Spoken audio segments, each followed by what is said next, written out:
Hello, and welcome to Alchemy Mindset. I'm your host, Anna Hastie, business mindset coach for women and a sound healer. If you are ready to become the most aligned, magnetic, and confident businesswoman you are worthy and deserving of being, then this show is for you. This is where I share everything from mindset, energy, and spirituality, and how to embody your future self in business and life.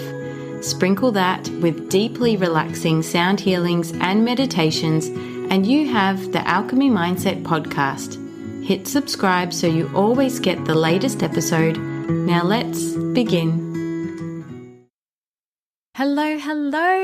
Welcome, dear listener, to episode 73. Holy moly, 73 of the Alchemy Mindset podcast. I am your host, Anna Hastie, and I am just so pleased that you are tuning in and listening to what could ultimately be, I'm not going to lie here, a very unsexy, straightforward kind of episode. I actually shared this content last week in my VIP email community and then on socials, and I'm like, you know what, this is too good. This is too good just to leave in these places, and I feel like I would be better off serving you and honoring this very unsexy information, that's how I'm describing it, to you in the podcast. Because, you know, you may have missed my stories, or you may have missed the post, or you're not on my email list, which, side note, if you do want to join, there's some links below as to getting on board into the good old email community of Anna Hastie and Alchemy Mindset. So anyway, I thought, you know what, going to record it because this could be just that reminder that you need right now. And particularly when we're in the middle of it, the thick of it, we're in the trenches of the year, and you know, a little bit of a reminder or someone else's insights and hindsights from their own experiences can always benefit us, you know, and I'm here to share the ups and downs, the wins and the challenges, and I'm here to share, you know, the little things that I'm learning in the effort that it will help and support you, and so you don't make the same either mistake or receive the same challenges. So let's roll. This episode is all inspired as I found myself gazing over my calendar from June. I've got it pinned up on my wall, and it's got lots of like important things highlighted on there just as reminders. I love to have like the visual calendar. I have a digital calendar. I have Asana. I have things written down on Post-it notes. Sorry to Stephanie Lou, who helped train me up in Asana. I do use Asana efficiently, but I often do refer to a good old tick the list kind of sheet. Anyway, Anna, let's get to the point. So anyway, I found myself reviewing my calendar on the wall, and I was like, holy moly, this month was jam-packed. It was fun. It was fulfilling. I loved it. I knew it was going to be a busy month for the year, or in this like little pocket of the year. And I just knew that I would just have such a good time doing all these amazing, wonderful things. But it was also one of those months that have just given me that good old full insight and reflection on the very unsexy world of time management. Ta-da! That's what this episode is about, time management. Oh my goodness, so boring, right? But as I said, my intention in the takeaway here is that it's a reminder for you as to how you can go ahead and look where you need to reflect on your time management. So boring, hate it. It's like, you know, having to fold washing. We always push it aside, but sometimes it's better to look at this in advance so that we don't stumble and make the same mistakes each and every time and wonder why we're still causing the same mistakes or getting ourselves into tailspins and things like that. Anyway, let's move on. So I've been reflecting on my journey of running a small business, and I have to say my days now look vastly different from when I was running my first business, creating Balanced Natural Therapies. Now, back then, I was a remedial massage therapist offering various different remedial massage therapies as well as energy healings. And back then, it was literally my maximum load would be 20 clients a week across 4 days. So maximum of 5 clients a day, 4 days a week. And it literally was nonstop from the time I opened my therapy door for the morning to the time I closed it in the afternoon or evening. Like I was busy. And those 5 clients could have been a 1 hour, 90 minutes, half an hour. Like it didn't matter. I just always had 5 clients on the books every day for 4 days. So 20 clients a week. So it was busy. I was always go. You know, I always had time for lunch. I always made time for a break. But in some ways, like I thrived on the busyness, But in reflection, I realized pockets of downtime would have been probably very beneficial at the same time. Anyway, but now I'm in the realm of coaching and sound bars and, of course, podcasting. So my weeks have a totally new rhythm and totally new flow and totally new vibe. And what June has highlighted for me is that I have still been operating in that old, frantic, chaotic, go, go, go kind of mindset and energy that did in somewhat serve me when I was working as in my remedial massage therapy days at creating balance. But in this time and realm of my life, it's like, no, this is not how my weeks and my life is meant to roll. And what June has highlighted is that that old energy is out and there's a whole new energy and way of operating that's in. And I'm finally beginning to understand it as well as embrace it. So in all honesty, that frantic old schedule may have served me as a single solopreneur, someone who didn't have to worry about a child, like was just focusing on business and her personal life, and that was about it, right? But now as not only a business owner, I'm a mum, I'm a wife, I'm managing my house, my household and taking care of myself and all the other little boxes that we focus on in the wheel of life. I'm realizing that frantic, hectic energy just doesn't serve me now. And I hate the feeling like I'm constantly chasing my tail and where nothing is truly progressing out of it. Like I hate that feeling. I hate that feeling like I'm spinning the wheels and nothing is looking like I'm moving that needle forwards within my business. So this is what June looked like for me. I'm going to share it with you. I not only had my regular sound baths. Oh, let's start from the start. We had a long weekend. Hello, long weekend in June. Where did we go? Did we do something that long weekend? No, we stayed at home and I think we did some house chorey things, potentially. I don't know what we did. I think we stayed at home. Anyway, then I had my regular sound baths. So there was the hanger sound baths at the Buddha Sanctuary. The hanger is the hammocks and sound.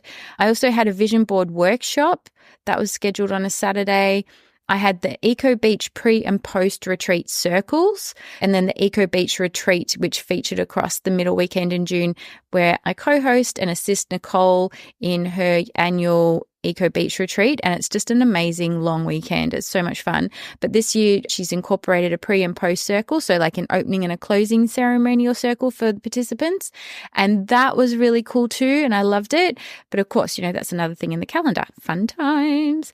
And then there was Eco Beach, as I said, which to me is ultimately a working holiday. Like I don't really truly switch off. I do. And then I'm also very productive in that time because obviously I'm holding sessions. And this year I said to Nicole, I'd love to introduce 2 sunrise sound baths, which I did on the Saturday and Sunday mornings. And they were absolutely amazing. And side note, I'm going to look at some way I can do sunrise sound baths a little bit more often and regularly, but soon to figure that out. Anyway, loved it. So then there was the mid-year reset, which was a workshop I held under the solstice and the full moon. Loved holding that space and loved doing that. I also had coaching throughout the month. So some new clients as well as an existing 3-month client. I also then had I think I had doctor's appointments somewhere in there, had to squeeze in a few things like personal appointments, tried to do a bit of self-care in there, catching up with friends, family, and then the Eco Beach retreat for Tracy Hill at the end, which was just an overnighter at Eco Beach. But I will say very soon, I did record while I was down there a 30-minute sunrise sound bath, and that will be going up into the Sound Bath in Nature sound bath library. So if you want to get your hands on what's already existing, I think there's 6 or 7 sound baths already there and there is a ton more to come. It's a slow burn, that one, a slow upload. But if you want to get your hands on that now for $17, when all the final sound baths are uploaded, the price will be going up to the value of $49. But if you pay for it now, you get any existing sound baths plus future ones for that price for life. and it's all uploaded in YouTube. So it's a beautiful way to either just rest, relax, tune in if you need a sound bath just for, whatever's happening in your life right now where a sound bath would help and aid you. I know I'm doing such a great job plugging this. Jump in on that. I'll put the link in the show notes below. It's one of my passions to travel around and play sound baths in nature, out in the wild. Record them and then upload them so that you can have something unique and special for you when you need those moments that you want to feel grounded, relaxed, calm, rested, get back to sleep, all those things. Anyways, so June was busy and it was a great busy. I also had lots of podcast interviews lined up throughout the month where I either was interviewing people or I was being interviewed as a guest for other people's shows. And so much fun. Like, I've met and connected with some beautiful women in business and podcast hosts, and I can't wait to share those episodes with you. And I just loved it. Loved it, loved it, loved it. All like-minded people, all amazing. But I realized that these interviews were sometimes scheduled during peak productivity periods. And this is my hindsight moment. So, for example, while there was a lot happening in around like those big sort of projects like the Eco Beach retreats, the mid-year reset, and also Tracy Hill's retreat, these podcasts and other things were all scheduled when I really needed to have space and time to focus on the workshop preparation or to focus on the retreat preparation. And not saying I did a bad job in these retreats. I always give my heart and I'm always like go with full intention, but I just felt like I could have been slightly better prepared in the background. I'm not going to lie here. I just hate feeling rushed and that I'm, like I said, chasing my tail and I'm on the back foot. So what I realized was that actually a lot of these additional things that I love doing, such as the podcast interviews, while they're fun, they're not necessarily important to have all jam-packed in at one go. And I could actually have changed my calendar a little bit so it would have freed up more time around these bigger projects or peak productivity periods where I could have focused more on that and had a few less late nights to catch up and get things done, if that makes sense, right? So everything turned out fine, but the real lesson wasn't just surviving the busyness of my weekend schedule. It was about making adjustments as of now to avoid it next time. So what I've done is tweaked my calendar and availability for interviews and coaching so that when I have a big project or event or a workshop coming up, it means I've got a bit more breathing space and room and better energy management. Oh my God, get me your words out, Anna. Energy management to get these things done. So for example, in July, is the introduction to sound baths and crystal singing bowls. I cannot wait to share that. And yeah, that's round 2. Round 2, I did the first one at the start of the year and there'll be a third round at the end of the year, but round 2 is coming up in July and I know that I'm going to need time to review the workbook and get it printed, make sure I've got all the additional things that are going to be, intertwined into that program. So I've now tweaked my calendar. So I'm like, right, no podcast interviews, no coaching. It has to be dedicated time to that project. So that's what I've done. I've gone in and I've looked at all the upcoming like big events that I have and seen where I can just shift and change and block out things. So I've got more breathing space and room for better energy management. Because here's the underlying and the bigger truth over this. I wouldn't have known I needed these adjustments until I was actually in the thick of it. I wouldn't have known that this is now the way I need to work and operate until I had to experience what I did in June. And, as I said earlier, I was still into that mindset of go, go, go, busy, busy, busy, 20 clients a week, 4 days a week, busy from open to close. But life is different now. And I've actually, even saying this now, here's a real epic download that's just come through, something I've channeled. I've been wanting spaciousness in my weeks. I've been wanting spaciousness in my days. I want to feel more relaxed and less like I'm on this chaotic cortisol high of running just on my adrenals, shoving my nervous system into chaos, just wanting to be in more calm and relax and be in that flow and insight and know that I'm getting things done, but just have that more, I'm just going to say it, flow. Yay, it's the buzzword, flow within my week. I don't want to feel like I'm chasing my tail and that I'm doing some crazy epic late nights to just get shit done. And I think I also have to realize that, yes, as I worked as a massage therapist, all I was really doing was seeing clients, welcoming them in, getting them on the table, doing a great massage for them, writing their notes, checking them out, next client. So the process was pretty simple. And anything that happened behind the scenes didn't really take too much time. Like, reconciling my books took probably about 10 minutes. Washing towels got done every other day anyway. Things like that didn't have to take up a lot of time. Probably social media in there actually took up a lot of time, because I was back in the day where I was just learning social media, and I was probably in that zone where I would stress and fuss over a post for about 6 hours instead of just posting any old shit. But we're moving on, and we've learned from that. This Anna now has learned from past Anna, and we're much more in a role of just getting and posting things. But let's move on from there. So obviously, like, that operation and that kind of energy mindset is just gone now. It's like, no, that is not how I want to be. This is how I am now. So I bet you can relate, dear listener. I bet you can relate to some of this in some way, shape, or form. And I want you to just go away and have a think and reflect and look at your calendar and just review and go, am I in a place of flow and ease within my business, or am I sometimes always chasing my tail, feel like I'm always playing catch up, like nothing ever feels like it's getting done? Is there something within my time management that needs to be changed or altered or tweaked? Like, is there anything there that can be handballed to someone else? Anything in there that needs to be moved to a different time within your day? For example, for me, exercise, like that's my self-care. I've realized that I can't necessarily do it, mid-morning, and sometimes the evenings I need to be available to take care of Ava. So I'm now shifting majority of my exercise, apart from pole dancing, to early mornings. Morning walks with Ava, or getting to the early Pilates class, whatever it is, early mornings. Because then when I do that, I know that I can tick that box and I've done it, and it hasn't affected like any other, I guess, I almost want to say performance. It's so weird. Any sort of other, activities that are happening in and around family and things like that. So if you have something big coming up, whether it's a project within your business, a family event even, or a deadline, take a moment to reassess. Where might you need to shift or adjust for better time management and boundaries? Like, what might have to be just put to the side for the moment? What could potentially be handballed? Do you need support on? Where do you need some space? What is important? What is like, I'd like to have done but not necessary?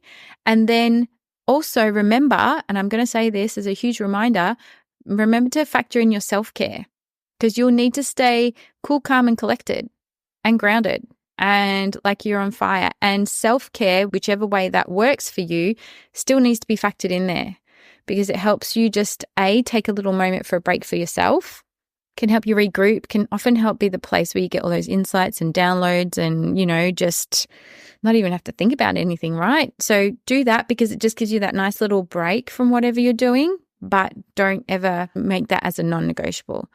And just consider deferring less important tasks for another time. Do it when you've got the space, when you've come out the other side, and you can do that. And I will tell you this, you do this and your future self will thank you later. And you'll thank me too.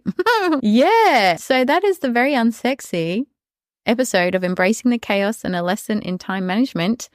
I'm sure you found this deeply insightful and helpful. And if not, you're already on the bandwagon of having like the most epically aligned time management and schedule. That's great. And look, I'm going to be honest with you.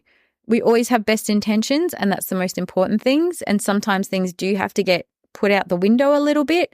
But I say that's not necessarily the case all the time and should not be a hardcore belief. We can invite time where we need it. We can invite spaciousness where we need it. And we have control of where we put time. Time is an energy.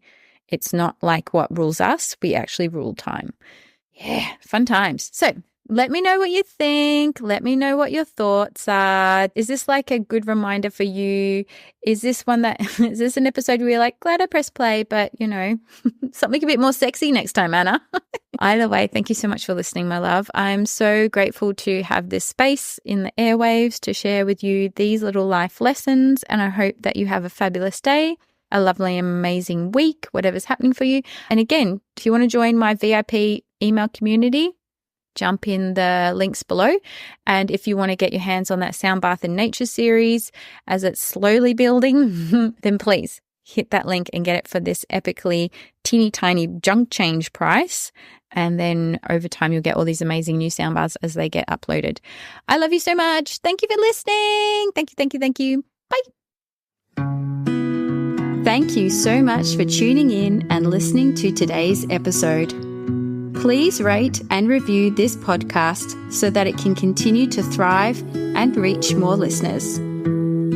I love to know who my listeners are, so please screenshot this episode and tag me on Instagram at Anna F. Hastie. And I look forward to connecting with you in the next episode.